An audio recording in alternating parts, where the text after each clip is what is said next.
ओम ह्रीं नमो अर्हन्ताणं। ओम ह्रीं नमो ओम ह्रीं नमो आयर्याणं।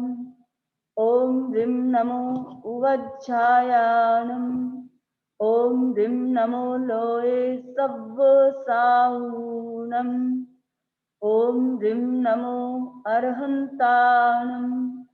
ओम ह्रीं नमो सिद्धाणं।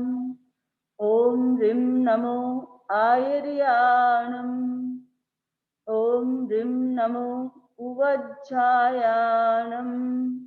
ओम ह्रीं नमो लोये सव्वसाहूणम्। ओम ह्रीं नमो अर्हन्ताणं। ओम ह्रीं नमो सिद्धाणं। ओम ह्रीं नमो आयर्याणं। ओम ह्रीं नमो उवज्झायाणं। ओम ह्रीं नमो लोये सव्वसाहूणम्। एषो पञ्चणमुक्कारो सव्वपावपनाशनो मङ्गलानं च सव्येसिं पद्मं हवै मङ्गलम्। पद्मं हवै मङ्गलम्। गीतरा को प्रणाम, आराध्य को प्रणाम। बंधुओं बहनों, ट्रेन द ट्रेनर इस कार्यशाला का आज तीसरा दिन है।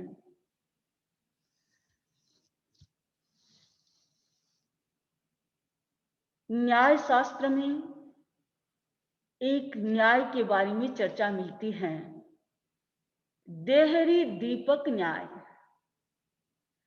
देहरी दीपक न्याय का मतलब होता है कि दरवाजे के बीच में चौखट के ऊपर रखा हुआ दीपक जैसे भीतर और बाहर दोनों को प्रकाशित करता है, ठीक वैसे ही एक ज्ञानी व्यक्ति स्वयं को भी प्रकाशित करता है और दूसरे को भी प्रकाशित करता है। वह ज्ञान से अपने आप को भी समझता है और दूसरों को भी समझाता है और दूसरों को समझता भी है। बंधुओं, ट्रेन द ट्रेनर एक ऐसा ही प्रयोग है, देहरी दीपक न्याय की तरह। जो इसके ट्रेनर बनेंगे वो स्वयं भी प्रकाशित होंगे, अपने भीतर को भी प्रकाशित करेंगे और बाहर को भी प्रकाशित करेंगे, दूसरे हमारे बच्चों को भी प्रकाशित करेंगे। ज्ञान का यह आदान और प्रदान का एक सुंदर तरीका है कि हम ज्ञान से आगे बढ़ें। आज हमारा विषय है मंगल। हर कोई मंगल चाहता है, कोई भी व्यक्ति ऐसा नहीं है जो मंगल नहीं चाहता है। सब मंगल चाहते हैं और हर पल हर क्षण मंगल चाहते हैं। लेकिन मंगल कैसे हो? मंगल क्या है? क्या जैन दर्शन मंगल में विश्वास करता है? बहुत सारे ऐसे क्वेश्चन मेरे दिमाग में आ रहे थे कि क्या जैन दर्शन इसमें विश्वास करता है? करता है। मंगल होना चाहिए। आपने नमस्कार महामंत्र की उस कार्यशाला के दौरान सुना कि एसो पंचणमुक्कारो सव्व पावपनाशनो मंगलानं च सव्येसिं पद्मं हवै मंगलम्। आपने वहां पर सुना था कि 5 पद वाला नमस्कार महामंत्र सब मंगलों में पहला मंगल है। जब वहां नमस्कार महामंत्र को मंगल कह दिया गया था, फिर से ये मंगल पाठ बनाने की क्या जरूरत थी? बंधुओं, नमस्कार महामंत्र मंगल है और उसके बावजूद ये मंगल सूत्र जो है, हमारा मंगल पाठ जो है, जिसको आप जब भी आपके कोई शुभ काम करना होता है, आप मंगल पाठ सुनते हैं। जब भी आपके जीवन में कोई आपदा आती है तो मंगल पाठ सुनते हैं। आखिर ये मंगल पाठ क्या है, इसे समझना है। हमें इसे शाब्दिक तौर पर भी समझना है और उसके हार्द को भी समझना है। इसका पाठ जब बोलते हैं चत्तारि मंगलम, चत्तारि यानी 4 मंगल हैं। अरहंता मंगलम, अरहत मंगल है, अरहंत मंगल है। सिद्धा मंगलम, सिद्ध मंगल है। साहु मंगलम, साधु मंगल है। केवली पन्नतो धम्मो मंगलम, केवली भाषित धर्म मंगल है। आप इसमें देख रहे हैं कि अरहंत, सिद्ध, साधु 3 को इसमें लिया गया और चतुर्थ केवली भाषित धर्म को मंगल कहा गया। अब हमें ये चिंतन करना है कि अरहत, सिद्ध, साधु, केवली भाषित धर्म मंगल क्यों, इनको अलग से मंगल क्यों कहा गया? इसलिए कहा गया कि अरहत इसलिए मंगल है कि वे स्वयं धर्म बन जाते हैं। धर्म उनसे अलग नहीं रहता है, वो स्वयं धर्ममय बन जाते हैं, इसलिए अरहत मंगल है। सिद्ध मंगल क्यों है? सिद्ध इसलिए मंगल है कि धर्म की साधना करते करते धर्म को स्वभाव में बदल दिया है जिन्होंने, जो अपने स्वरूप में आ चुके हैं, इसलिए सिद्ध मंगल हो गए। धर्म ही उनका स्वरूप है, इसलिए वो मंगल हो गए। साधु मंगल क्यों है? साधु इसलिए मंगल है कि साधु साधना कर रहा है, धर्म की साधना कर रहा है। साधना में रत जो साधु है वही मंगल है।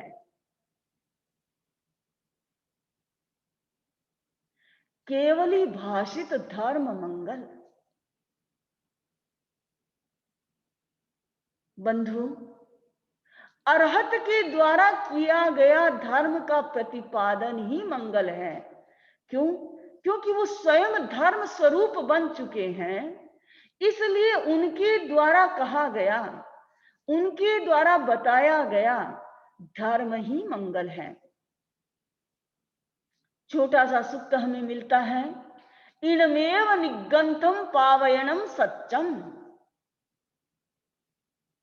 इनमेव निगंतम, इस प्रकार से निगंतम निर्ग्रंथ प्रवचन ही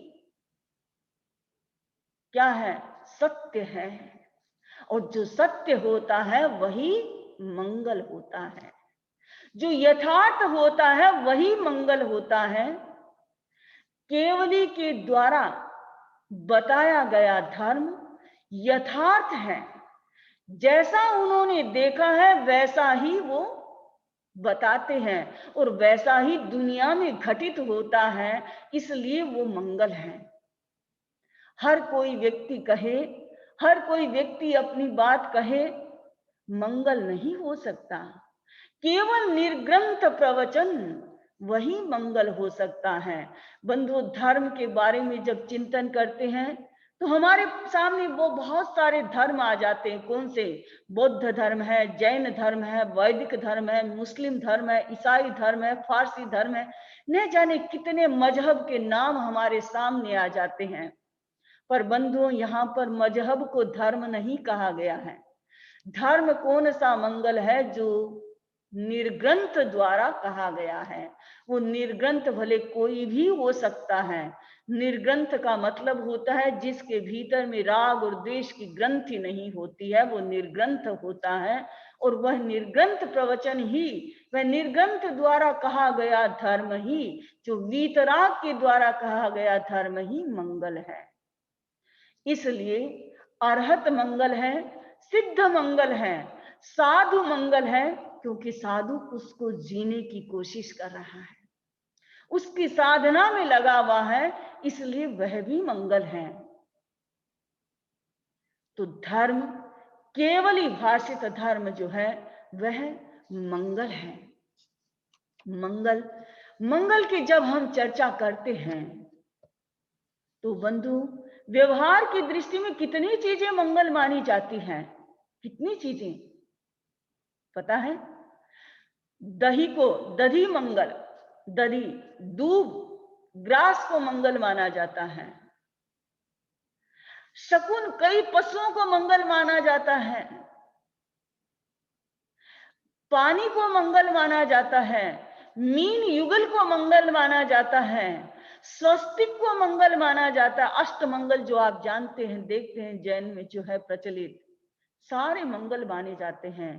पर हम जानते हैं कि सारे मंगल मिलने के बावजूद भी कभी कभी जीवन में अमंगल घटित हो जाता है, क्योंकि सारे द्रव्य मंगल हैं।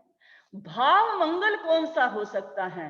भाव मंगल तो धर्म ही है, और वही धर्म मंगल जो है वही जीवन का कल्याण करने वाला है।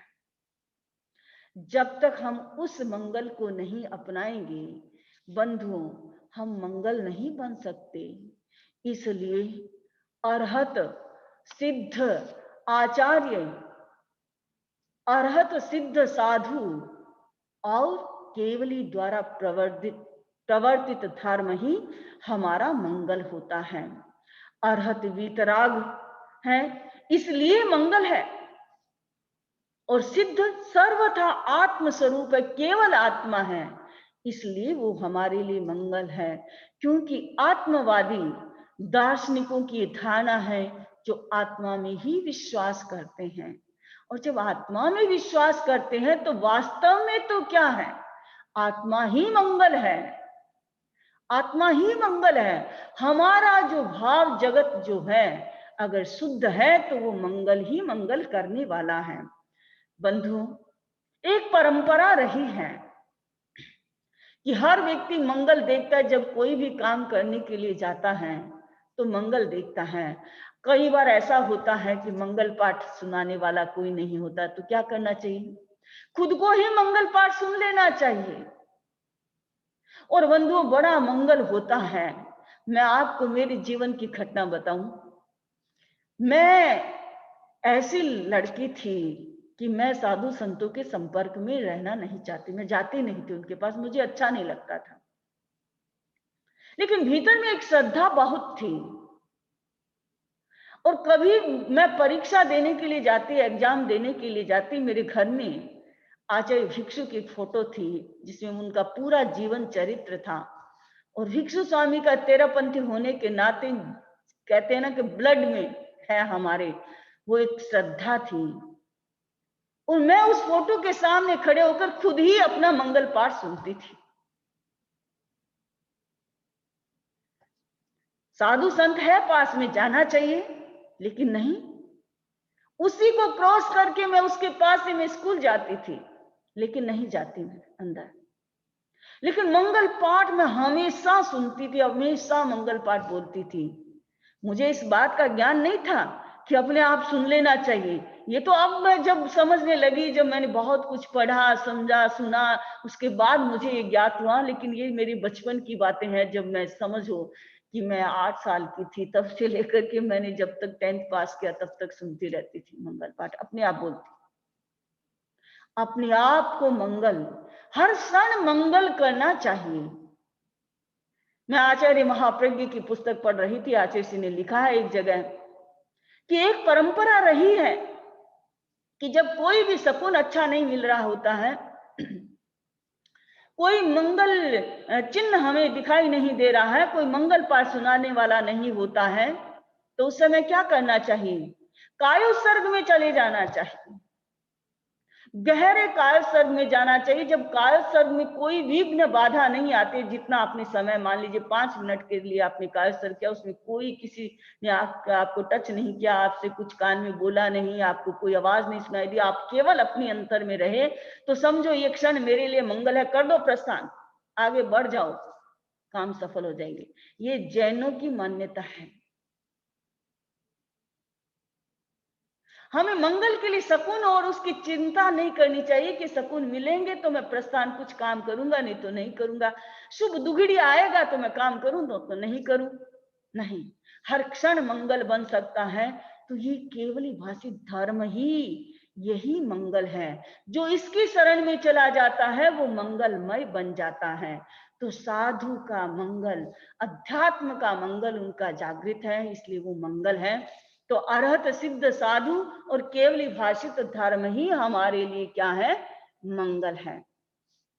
दूसरी बात आती है लोगुत्तम। लोक में उत्तम,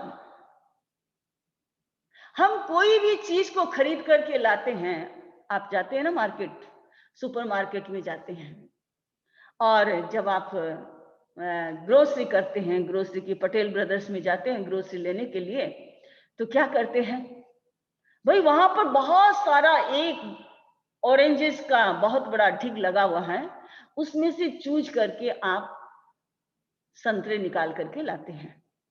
आप सोचते हैं मैंने सबसे अच्छे निकाले हैं, यानी वहां पर सैकड़ों व्यक्ति आते हैं और सभी उसी ढेरी में से चुप करके लेके जाते हैं और सोचते हैं मेरा सबसे अच्छा है। ये अच्छा क्या है? यानी हम सोचते हैं कि हमने सबसे अच्छी चीज लिया है।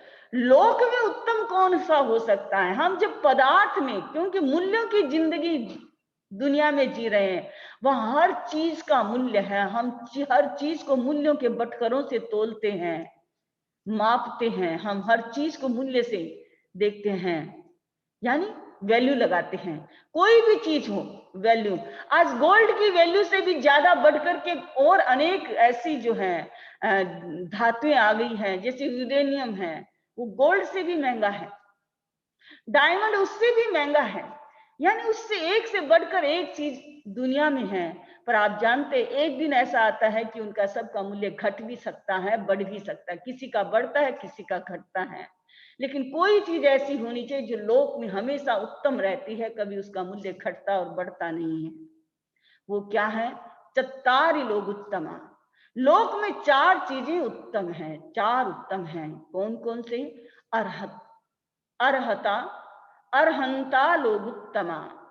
अर्हत लोक में उत्तम है। सिद्धा लोग उत्तमा, सिद्ध लोक में उत्तम है।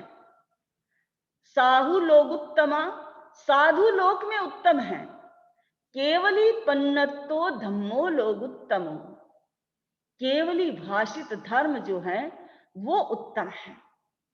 अब प्रश्न यही है कि अरहत उत्तम क्यों हो गए, सिद्ध उत्तम क्यों है, साधु उत्तम क्यों है? दुनिया में इतनी चीजें हैं, फिर उत्तम केवल उनको ही क्यों माना गया? जब योग दृष्टि समुच्चय में पढ़ा रही थी, वहां पर भी यही फिलोसफी का क्वेश्चन था कि अरहत कोई भी बन सकता है, तो फिर सांख्य दार्शनिक कपिल को अरहत क्यों नहीं माना गया? बंधु, अरहत की जो परिभाषा जो है, अरहत कौन होता है? जो वीतराग होता है, जो राग और द्वेष से मुक्त होता है। कपिल राग और द्वेष से मुक्त नहीं थे,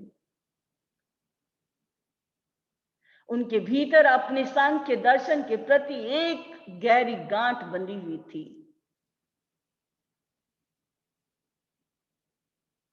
तो अरहत उत्तम क्यों है? क्योंकि वो एक आत्मा है। अरहत आत्मा बन चुके हैं। अरहत कभी अपनी परिभाषा ये नहीं देते मैं महावीर हूं, मैं उत्तम हूं। महावीर ने कभी ये नहीं कहा, उन्होंने हर बात को आत्मा के स्तर पर कहा।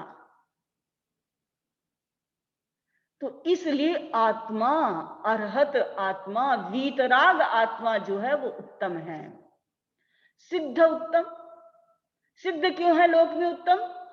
क्योंकि वो तो आत्म स्वरूप ही बन गए, अपनी आत्मा स्वरूप में प्रकट, उनका स्वरूप प्रकट हो चुका है, इसलिए वो उत्तम है।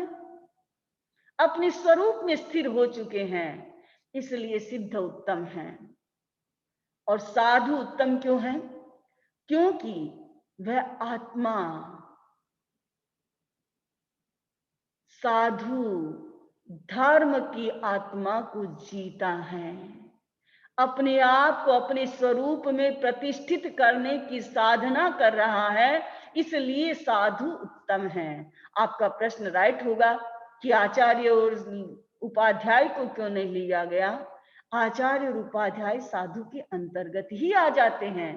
हाँ, वो व्यवहार के पद में ऊपर है, इसलिए उन्हें आचार्य संघ का संचालन करते हैं, इसलिए आचार्य हैं।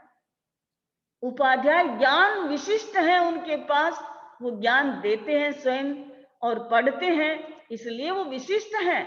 लेकिन साधु के अंतर्गत सब समाहित हो जाते हैं, आचार्य और उपाध्याय सब ही उसमें समाहित हो जाते हैं। इसलिए साधु लोक में उत्तम है, वो धर्म को जीता है। उत्तम धर्म उत्तम है क्योंकि वह आत्मा का स्वरूप है। धर्म क्या है? यहाँ पर केवली भाषित धर्म उत्तम है। केवली द्वारा प्रवर्तित धर्म क्या है? यानी धर्म है स्वरूप, आत्मा के स्वरूप को प्रकट करने वाला। बंधुओं, धर्म वो नहीं कहा गया कि मजहब को धर्म नहीं कहा, संप्रदाय को धर्म नहीं कहा गया, यहाँ पर पोषद और सामायिक को धर्म नहीं कहा गया है, मंदिर में जाकर पूजा करने को धर्म नहीं कहा गया है। धर्म कहा गया है आत्मा का स्वरूप। जो अपने स्वरूप में प्रतिष्ठित होता है वही धर्म है। जब 10 धर्म की चर्चा की जाती है तो मैं हमेशा कहती हूं, आप धर्म क्या सोचते हैं? धर्म चीज नहीं है कोई, और करने की नहीं, वो तो स्वयं आत्मा का स्वरूप है। क्षमा करने की नहीं, क्षमा हमारा स्वरूप है। हम जब विभाव में जाते हैं तब हमें सोचना पड़ता है कि नहीं नहीं, मुझे क्षमा करना चाहिए, वो तो हमारा स्वरूप है। तो अपने स्वरूप में स्थिर होना, इसलिए लोक में उत्तम क्या है? ये 4 चीजें हैं, अरहत, सिद्ध, साधु और केवली भाषित धर्म। क्योंकि केवली का प्रवचन जो होता है वो केवल आत्मा के लिए होता है, आत्मवादी धारणा के लिए होता है, अध्यात्म से जुड़ा होता है। उनका धर्म, उनका प्रवचन किसी दूसरी और बातों से नहीं होता है। इसलिए ये लोक में 4 उत्तम है। नेक्स्ट आता है शरण। ये बहुत बड़ी बात है कि जैनों ने शरण की बात कह दी। बंधु, क्यों कही? मैं उसकी चर्चा करने से पहले एक बार इसका मीनिंग कर लेते हैं। चत्तारि शरणम पवज्जामि। पवज्जामि मतलब मैं स्वीकार करता हूं, तो मीनिंग करेंगे तब, मैं चारों की शरण में जाता हूं। किनकी चारों की? अरहंते शरणम पवज्जामि। अरहतों की शरण, मैं अरहतों की शरण में जाता हूं। सिद्धे शरणम पवज्जामि, मैं सिद्धों की शरण में जाता हूं। साहु शरणम पवज्जामि, मैं साधु की शरण में जाता हूं। केवली पन्नतम धम्मम शरणम पवज्जामि, मैं केवली भाषित धर्म की शरण में जाता हूं। 4 शरण बता दी। अब मैं आपको एक दूसरी जगह ले जाती हूं, जहां आचारांग सूत्र में भगवान ने कहा कि नालम ते तव तानाय वा शरणाय वा, तुमंपि नालम तानाय वा शरणाय वा। भगवान ने ये बात क्यों कही? एक तरफ तो कहते हैं कि अरहत की शरण में जाता हूं, सिद्धों की शरण में जाता हूं, साधु की शरण में जाता हूं, केवली भाषित धर्म की शरण में जाता हूं। भगवान ने ये कहा कि नालम ते तव तानाय वा, आचारांग सूत्र में आता है कि वो तुम्हारे कोई त्राण नहीं है, कोई रक्षक या शरण देने वाले नहीं है। तुमंपि नालम तानाय वा शरणाय वा, तुम भी उनके त्राण और शरण नहीं हो, रक्षक नहीं हो। तो कौन है? भगवान ने कहा अप्पाणम शरणम गच्छामि, अपनी आत्मा की शरण में जाओ। बंधु, बौद्ध और जैन दोनों आत्मकर्तृत्ववादी दार्शनिक रहे हैं।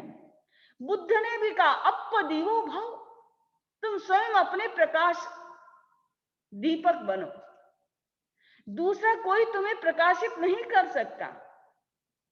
भगवान ने कहा अप्पा कत्ता विकत्ता है, आत्मा ही करता और विकर्ता है।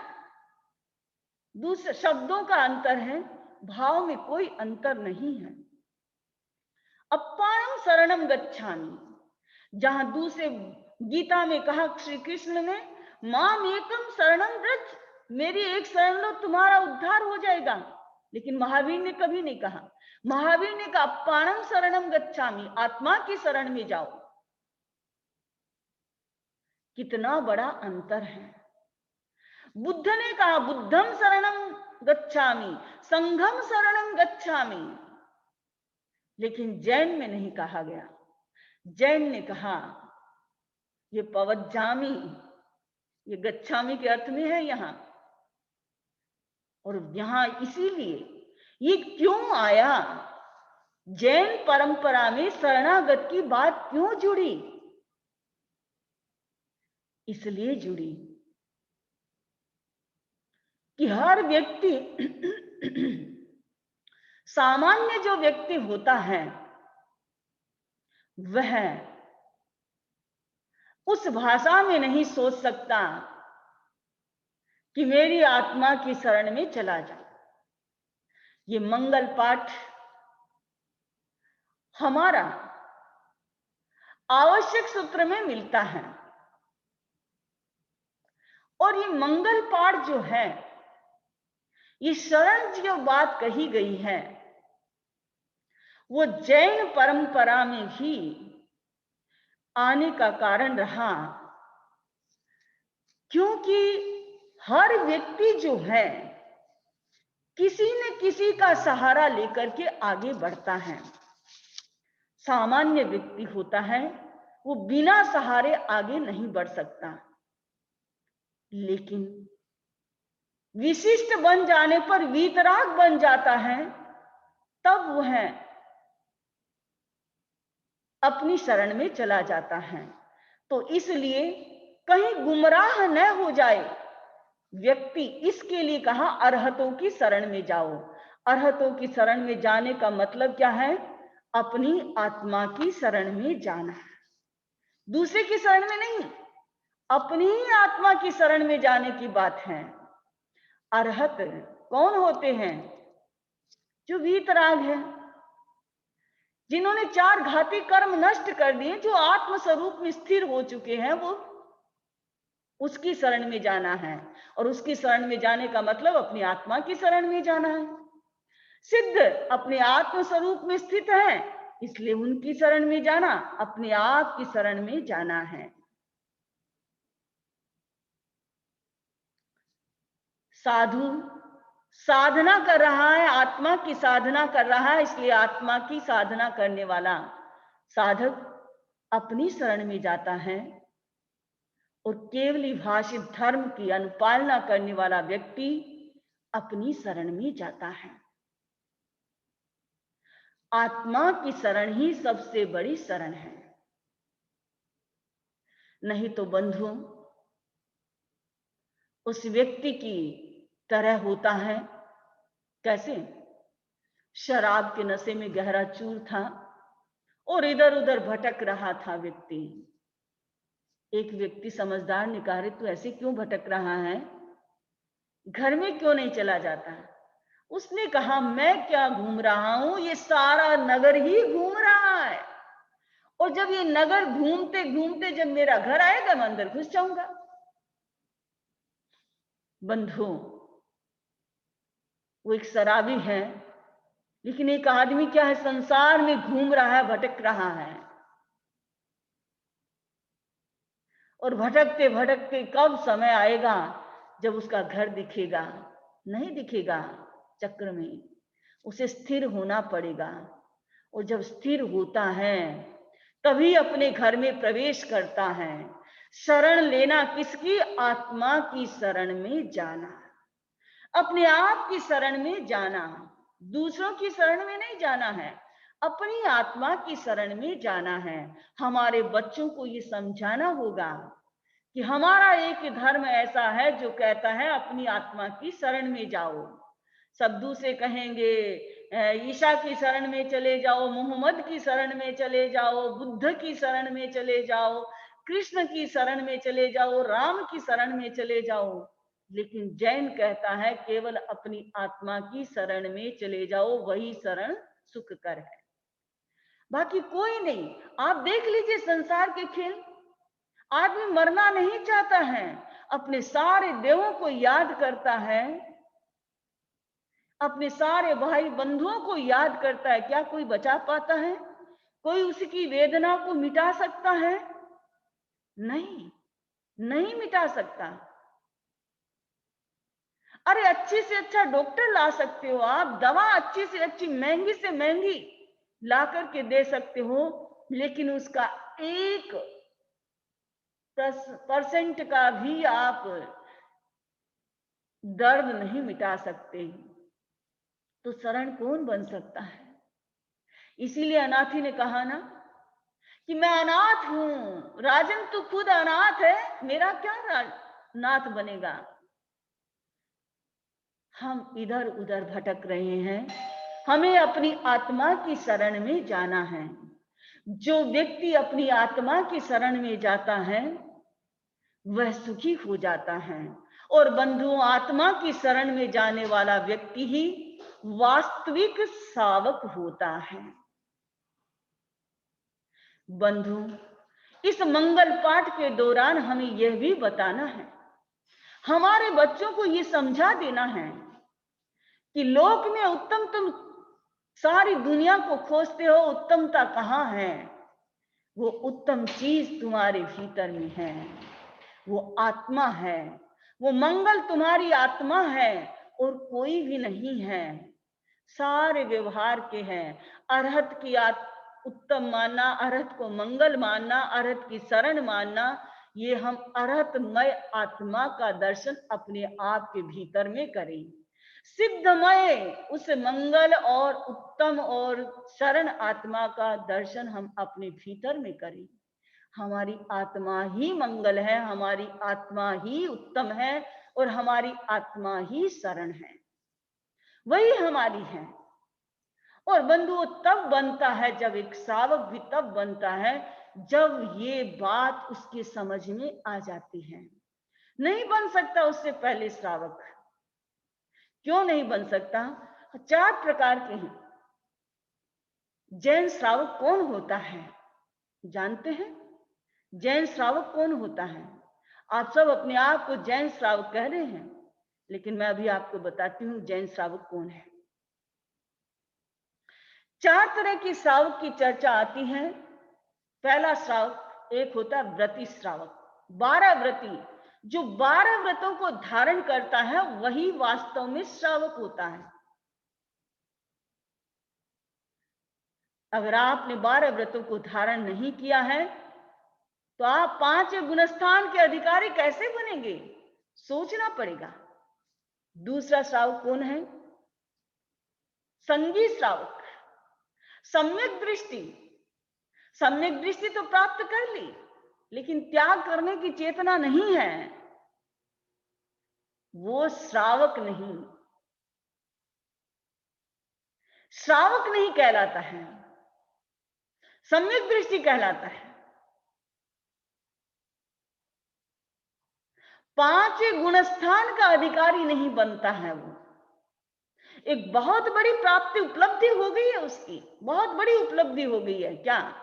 सम्यक दृष्टि को पाना, परिसंसारी बन जाना है। बस अब निश्चित हो जाता है कि भाई 3 भव है तो निश्चित ही हम सिद्ध बुद्ध मुक्त बन जाएंगे। अगर हमें क्षायिक सम्यक तो आ गया है तो, और क्षोभसम सम्यक तो है तो हमें उसको बढ़ाते रहना चाहिए। हमारा राइट विजन रहना चाहिए, हर चीज में हमारा राइट विजन रहना चाहिए। तो संगी पहला होता है व्रती, दूसरा होता है संगी जो सम्यक दृष्टि होता है साहब। तीसरा है यथा भद्र, यानी बड़ा सीधा साधा होता है, सरल है, पर धर्म नहीं समझता है, धर्म को कुछ नहीं समझता है। सहज वो क्या है? सरल है, कोई छल कपट नहीं करता है किसी के साथ, धोखाधड़ी का काम नहीं करता है, बड़ी रिजुता के साथ हर काम को करता है, सरल मना होता है। धर्म बोल करके कुछ नहीं जानता है वो कहता है मेरा तो बस ये सीधापन ही ठीक है। वो यथा भद्रक होता है, भद्र प्रकृति का होता है, सरल होता है, वो भी एक साव की कोटि में आता है। और एक होता है सुलभ बोधि। ये सुलभ बोधि नाम आपने बहुत सुन रखा होगा। ये धर्म मर्म को कुछ नहीं समझता है, पर धर्मानुरागी होता है। धर्म में अनुराग होता है, उसको अच्छा लगता है, जो लोग करते हैं वो अच्छा लगता है, इसलिए वो गुरुओं की सेवा करता है, श्रावकों की सेवा करता है, अपने साथ वालों की सेवा कर देता है, उसको बड़ा अच्छा लगता है। वो खुद कुछ नहीं समझता है, लेकिन धर्म का अनुरागी होता है, उसे जो क्रिया देखता है करता है तो उसे बहुत अच्छा लगता है। अब सोचिए आप कौन सी कैटेगरी के अंदर खड़े हैं। अगर आप देखेंगे दुनिया के अंदर जो मोर देन 5 अरब जो लोग हैं, उनमें अगर 1 करोड़ भी धार्मिक लोग हैं तो उनमें से 1 लाख भी 12 व्रती श्रावक हैं क्या?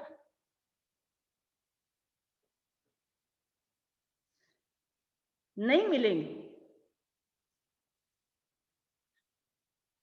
यानी सुलभ बोधि,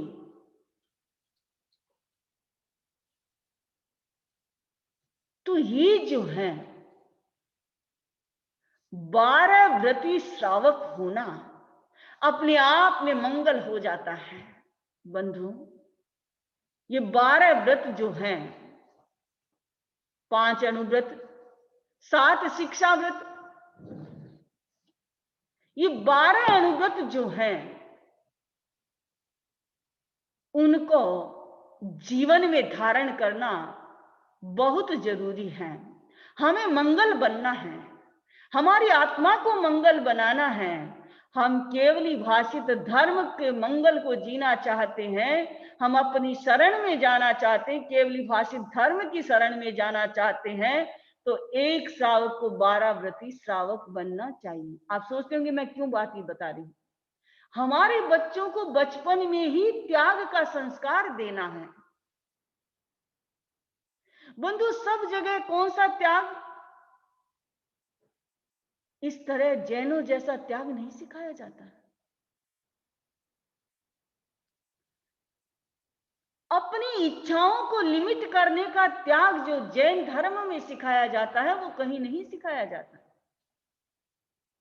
तो ये ऐसा जो धर्म जो है हमारे बच्चों को शुरू से सिखा देना है और उनके अंदर एक क्यूरियोसिटी पैदा कर देनी है कि भाई मैं कौन सा श्रावक हूं, मैं 12 व्रती श्रावक हूं या संगी श्रावक हूं या मैं यथा भद्रक हूं या सुलभ बोधि हूं, कौन सा श्रावक हूं। और इसके लिए ये 12 व्रतों को धारण कर लेना जरूरी है। अहिंसा, सत्य, आचौर्य, ब्रह्मचर्य, अपरिग्रह, ये 5 अनुव्रत। फिर छठा दिशी परिमाण व्रत, 7वां भोगो भोग परिमाण व्रत, 8वां अनर्थ दंड विरति व्रत, 9वां सामायिक, 10वां देशावकाशिक, 11वां पोषधो उपवास व्रत और 12वां यथा समविभाग व्रत। ये 12 व्रत जो हैं धारण करता है। और हमने इसकी एक कार्यशाला की थी, काफी लोगों ने उसमें भाग लिया और कुछ बीच में छोड़ के चले गए क्योंकि पेशेंस नहीं रहता है उसको समझ करके। ऐसे नहीं, क्योंकि गृहस्थ है, गृहस्थी की चलाना है आपको तो, लेकिन उसको समझ के साथ उन्हें सीखना चाहिए। और अगर किसी को इसके बारे में अधिक डिटेल से जानना है, करना है, तो मैं जरूर वापस भी करवा सकती हूँ कि 12 व्रत आने जरूरी है। आप सोचिए, हम अपने बच्चों को कहाँ रखना चाहते हैं? केवल सुलभ बोधि तक, यथा भद्रक तक, या संगी और 12 व्रती में ले जाना चाहते हैं? 5 गुण स्थान का अधिकारी हमें बनाना है अपने बच्चों को, तो हमें ये संस्कार देना होगा। 12 व्रतों को उन्हें समझाना होगा और उन्हें एक अच्छा श्रावक बनाना होगा। तब हम स्वयं ही मंगल बन जाएंगे, हमारी आत्मा मंगल बन जाएगी। क्यों बन जाएगी? जो व्यक्ति 12 व्रती बनता है वो कितने जीवों को अभय दान दे देता है, कितनी हिंसा से वो निवृत्त हो जाता है। संसार के समुद्र जितना जो पाप था उसे समेट करके कटोरी में ले आता है। और जैसे जैसे अवस्था, और मुझे बहुत अच्छा लगता है कि यहाँ के बच्चे जो हैं, मुझे बहुत तो पता नहीं, लेकिन स्पेशली जहाँ ऑरलैंडो के जो बच्चे जो हैं ज्ञानशाला से जुड़े हुए, वो सब बच्चे चाहते हैं कि समनी जी हमें 12 व्रत करवा दीजिए, हमें 12 व्रती बनना है। ये सारा समनी जी का श्रम है जो बच्चों के भीतर में ये चेतना जगाई है। हम चाहते हैं कि इस कार्यशाला को सुनने वाले सभी हमारे ट्रेनर हमारे बच्चों में ये संस्कार पैदा करेंगे कि बचपन में ही उनमें 12 व्रती बनने की एक ललक, एक जिज्ञासा पैदा हो जाए और इस संसार को परित करने की इच्छा पैदा हो जाए। बंधु, श्रावक का पद सामान्य नहीं है। मैं मंगल के अंतर्गत इसलिए बताया मैंने कि एक श्रावक मंगल बन जाता है, जो 12 व्रती हो जाता है, उसकी चेतना परिष्कृत हो जाती है, विशुद्ध हो जाती है और वो अपनी आत्मा में स्थिर होने का प्रयास करने लग जाता है। तो इस संयम की चेतना से जुड़ने वाला श्रावक 12 व्रती श्रावक बने। हमारा यही पुरुषार्थ रहे कि हमारे बच्चे 12 व्रती श्रावक बने। तो यह मंगल पाठ जो है हमारा, अर्हत मंगल, सिद्ध मंगल, साधु मंगल, केवली भाषित धर्म मंगल, अर्हत उत्तम, सिद्ध लोक में उत्तम है, साधु लोक में उत्तम है, केवली भाषित धर्म लोक में उत्तम है। अर्हतों की शरण में जाता हूं, सिद्धों की शरण में जाता हूं, साधु की शरण में जाता हूं, केवली भाषित धर्म की शरण में जाता हूं और वो मूल में है मैं धर्म की शरण में जाता हूं। सारी शरणों से अच्छे एक धर्म की शरण है, और धर्म भी कौन सा? जो मेरा स्वरूप है, आत्म स्वरूप के धर्म में मैं उसकी शरण में जाता हूं। इनकी सारी शरण स्वीकार करना, इनका मंगल स्वीकार करना, अपनी आत्मा का मंगल, अपनी आत्मा का उत्तम और अपनी आत्मा की शरण में जाना मंगल है। ओम अरहम, ओम अरहम।